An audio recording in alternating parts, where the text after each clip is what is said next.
She told me she was staying late to train a new hire. I believed her, until I dropped off her favorite coffee at work and the receptionist said she left an hour ago with her husband. I'm her husband. When she got home, I asked who he was. She said, the version of you I needed. That night, I didn't argue. I just packed her things and slipped something into the bottom of the suitcase that would. I'm 41 years old. My name's Erin Clive. I live in Columbus, Ohio. I own an auto shop that I built up over the last 15 years. I'm not rich, but I've always been the guy who handles his business. I keep my word, pay my bills, take care of the people I love. I met my wife, Taylor, when I was 26. She was 24, working behind the counter at a dentist's office when I came in for cleaning. She smiled at me, and I was hooked.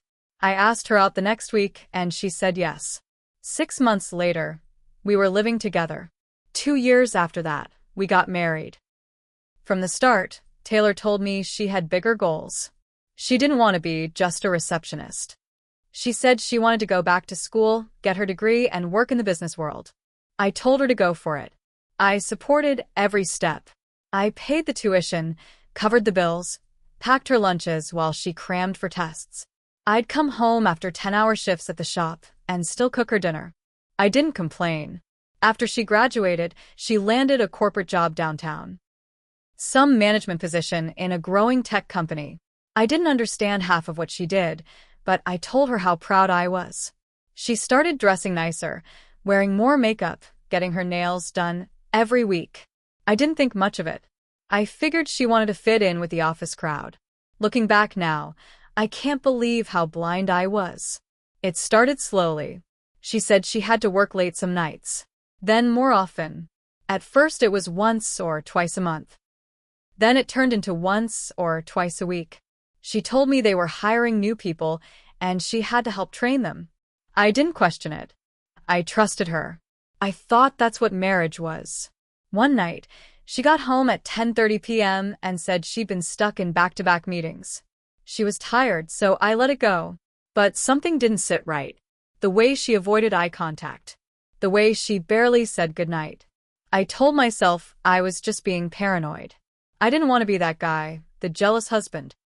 But the small stuff kept piling up. She stopped letting me look at her phone. Started putting it face down every time we sat down for dinner.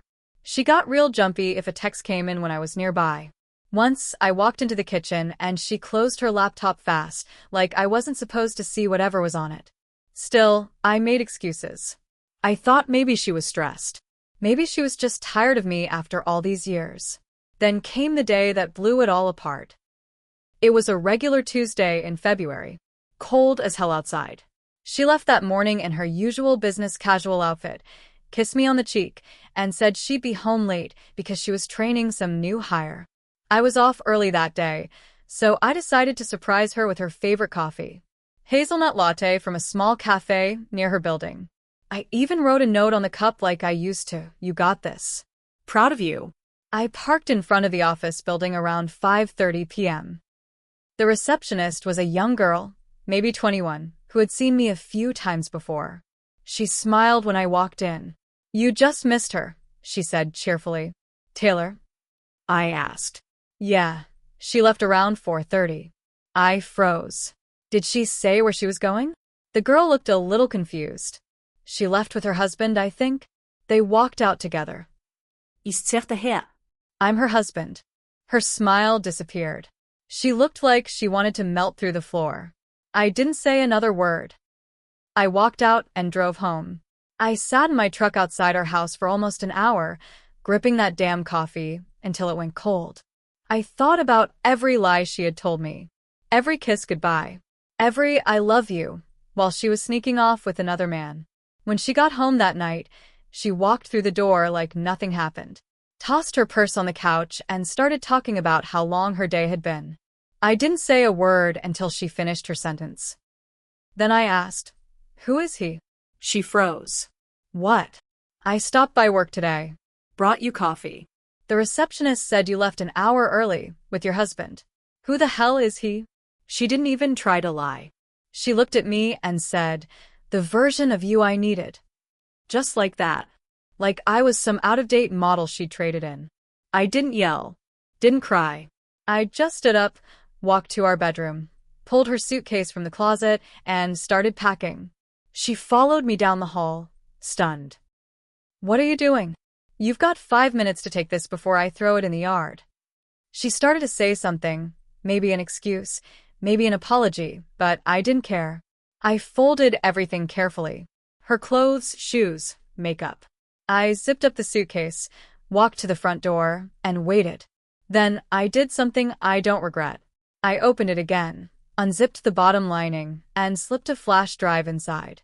I zipped it shut and handed it to her. You forgot this. She stared at me like she didn't understand. But she would. Soon. I didn't sleep that night. I laid in bed with the TV on low volume, not watching it, just staring at the screen while my mind spun. The silence in the house felt loud. Her side of the bed was cold. I kept thinking about her face when I handed her the suitcase, and especially the last thing she said before walking out. She said, "You think this'll break me?" I didn't answer. I just shut the door. She had no idea what was coming. The flash drive I put in her suitcase had everything on it, pictures, receipts, screenshots, and a few more things she didn't know I had. I didn't take them. I hired someone. The week before I packed her bags, I found a guy named Luke. Private investigator. Used to be a sheriff's deputy in Grove City. Now he does freelance work, mostly cheating spouses, custody stuff. He looked me in the eye when I told him what I suspected and said, "Give me 3 days." He got everything in 2. Photos of her and some guy named Brian Geller. Tall, bald, dressed like he thought he was the next CEO of Amazon. I didn't recognize him, but Luke said he worked in the same building as Taylor. Different floor, different department. Married. 2 kids. They weren't just hooking up, they were comfortable. Hand on the back, whispering in each other's ears. In one photo, she was laughing so hard she had her head on his chest. In another, he was brushing her hair out of her face at a bar in German Village. They were real close. The kind of close you don't fake. But that wasn't the worst part. Turns out, a lot of their little getaways were paid for using her company's card. Lunches, Ubers, even a couple hotel bookings that were supposed to be for regional conferences. She wasn't just cheating on me. She was stealing from her job to do it. So I tracked every charge, matched it with the photos Luke gave me. I made a spreadsheet with dates, amounts, and who she was with. That went on the flash drive too. Then I wrote a letter. It was addressed to Melissa Geller, Brian's wife. I kept it short. I didn't sign it. I just said, "You deserve to know," and included a few photos and his company email. I dropped that envelope in a mailbox 2 blocks from her house. By Friday, I figured the dominoes were starting to fall. Then my buddy Jason from high school called me. He said, "Dude, I think I saw Taylor on LinkedIn last night. She updated her profile. Says she's starting a new role at the same company, just a different division." I checked. Sure enough, she posted some crap about exciting career shifts and new growth opportunities. I stared at my screen for 10 straight minutes. So, I made another move. I printed off the spreadsheet, attached it to the company's ethics hotline with every photo I had. I also included screenshots of her Facebook posts, especially the one where she said, "Some people are too weak to handle a strong woman." That one pissed me off. I clicked send. The next day, I got a message on Facebook from Melissa Geller. She didn't start with hello. She started with, "I had no idea. Thank you." We messaged back and forth. She'd confronted Brian, and he admitted it all. Said it just happened. Said Taylor understood him. Same lines. Same garbage. Melissa said she was filing for divorce. She wanted full custody. She'd already talked to a lawyer. But then she dropped something on me that made my stomach turn. She said, "Did you know they were planning to get a place together?" He showed me the Zillow listing. Lease starts next month. They were planning a whole new life. While I was packing her lunches, while she was kissing me goodbye in the morning, she was house hunting with someone else. I felt like throwing up. But I wasn't done. 2 days after Melissa messaged me, Taylor showed up at my house. I was out back changing brake pads on a customer's SUV when I heard her voice behind me. Aaron, can we talk? I didn't turn around right away, just kept tightening bolts until I was done. Then I stood up, wiped my hands on a rag, and looked at her. She looked different. Not just in the face, she looked smaller, like someone had pulled the power cord out of her. She had dark circles under her eyes, and her makeup was barely on. I didn't say anything. She took a deep breath. I got fired. Still, I said nothing. They said it was for misuse of company funds and professional misconduct. HR didn't even let me explain. Just handed me a folder and walked me out. I leaned back against the truck. I'm sure you'll land on your feet. Maybe Brian can help. She winced. We're not speaking. I raised an eyebrow. He ghosted me, she said. Blocked my number. Deleted everything. His wife found out, and he's trying to save his marriage. Said I meant nothing. Said he made a mistake. I let that sit for a second. She looked at me, like maybe she expected pity. Instead, I said, So why are you here? I don't know, she said. You're the only person who's ever really known me. I shook my head. I don't think I ever really did. She started crying, and I'll admit, for a second I felt that old pull. We'd spent 15 years building a life. It doesn't just disappear overnight. But then I remembered the pictures. The lies. The way she looked at me that night and said, the version of you I needed. So I said, you should go. She didn't argue this time. She just nodded and walked off. That night, I checked the shop's voicemail. We'd been getting a few prank calls lately, just hang-ups or fake names for appointments. Nothing serious. Except this one message. A guy's voice. Calm. Confident. He said, Stay away from Brian Geller. You already did enough damage. Don't poke around where you're not wanted. Then he hung up. No name. No callback number. I saved the message. I called Luke, the PI. I played it for him. He said, I've heard that tone before. That's not just some random threat. That's someone who thinks they have something to protect. We did some digging. Turns out Brian wasn't just some mid-level guy in Taylor's company. He was tied to a few shady financial consulting gigs on the side, stuff that pushed the edge of legal. Luke found some records showing he helped move money between shell companies tied to tax shelters. Nothing major, but enough that he didn't want heat. And here's the kicker. Taylor's name was listed on one of the internal expense filings from a trip to Miami 6 months ago. A trip that wasn't through her company. A trip Brian logged under one of his consulting retreats. If anyone found out, she could be dragged into something way deeper than cheating.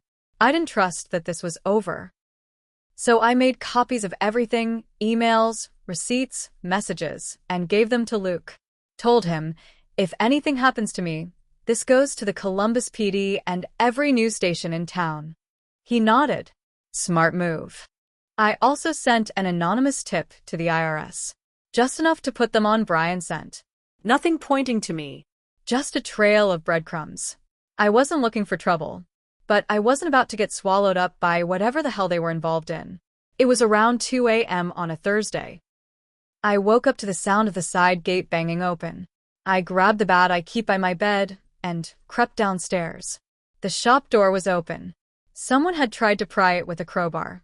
They failed, but they triggered the silent alarm I installed last fall. By the time I stepped out, the guy was gone. Just tire marks in the alley and a broken lock on my door. I called the cops, filed a report. I didn't tell them everything, just that I suspected it was related to some personal drama. But I knew. It wasn't just about Taylor anymore. This thing was bigger than I realized. And someone didn't like me digging into it. The break-in was the last straw. I wasn't scared. I was angry. I didn't just lose a wife. I lost time. I lost sleep. I lost my peace. And now someone was trying to scare me off. Wrong guy. I made one more call to Luke. I told him, let's finish this. First, Luke pulled court records on Brian Geller. Traffic tickets, small claims, even some sealed documents from when he worked at a different firm 5 years ago. One of them, Luke got through a contact, hinted at a harassment complaint that never went public. Settled quiet. Then we traced the Miami trip. The retreat Taylor and Brian went to wasn't a real business event. It was hosted by a fake LLC tied to a company Brian dissolved 2 weeks later.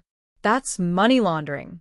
And Taylor's signature showed up on one of the hotel invoices. Luke said, "We've got enough."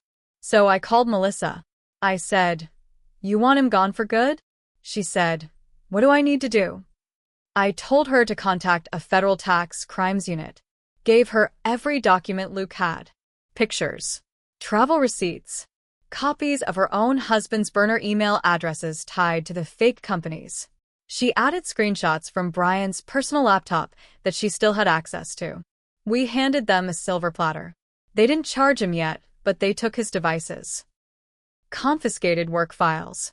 Launched an internal investigation at his company. He got suspended. Pay frozen. I heard from Melissa a few days later.